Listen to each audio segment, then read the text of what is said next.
Uy, ngumiti. Sabi, ngumiti. Dayan Medina nanganak na nga at agad na binahagi ni Rojon Cruz ang larawan ng kanilang baby matapos manganak ngayong araw ni Dayan. Sobrang proud nga sa kanyang asawa. Mas lumalim daw ang kanyang pagmamahal dahil sa katapangan nito. Saludong-saludo nga siya sa kanyang asawa. Pinangalanan nila ang kanilang baby na Isabela. Uy, ngumiti. Sabi, ngumiti. Binahagi nga ni Dayan Medina ang kanyang naging ganap ngayong araw bago siya manganak. Tinapos nga niya ang kanyang huling trabaho bilang host bago dumiretso ng ospital. Manganganak na lang pero work is life talaga. Safe nga ang kanyang panganganak. Support lagi nga sa kanyang asawa sa lahat ng gustong gawin. Matapang din kasi si Dayan at lahat ng pagsubok talagang kinakaya. Kasama naman nga agad nila si Baby Joaquin sa panganganak ni Dayan. Schedule for CS delivery na nga si Dayan kaya alam na nila ngayong araw din siya mismo manganganak at tinapos lang talaga ang kanyang trabaho.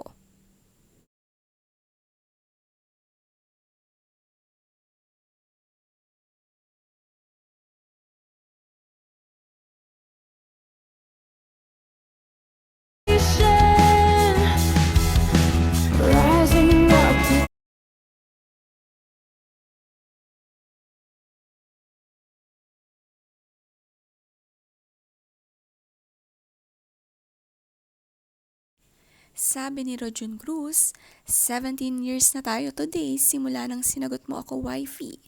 Ito nga ang best na regalo na binigay sa atin ni Lord. Si Isabela Ilustre ang kanilang second baby. Nagpapasalamat nga sila sa kanilang family and friends sa lahat ng prayers.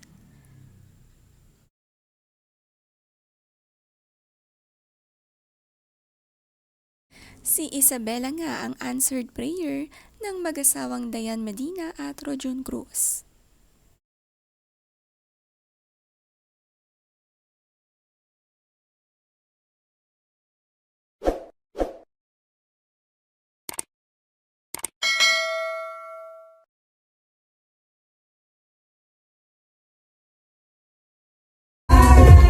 Here tonight at the Purple Hearts Grand Launch. Once again, I am Dayan Medina. I'm so excited knowing that I'm surrounded with people with so much passion when it comes to health and wellness. And tonight, we will be talking more about the importance of health and wellness. And not only that, we will discuss more about Purple Hearts.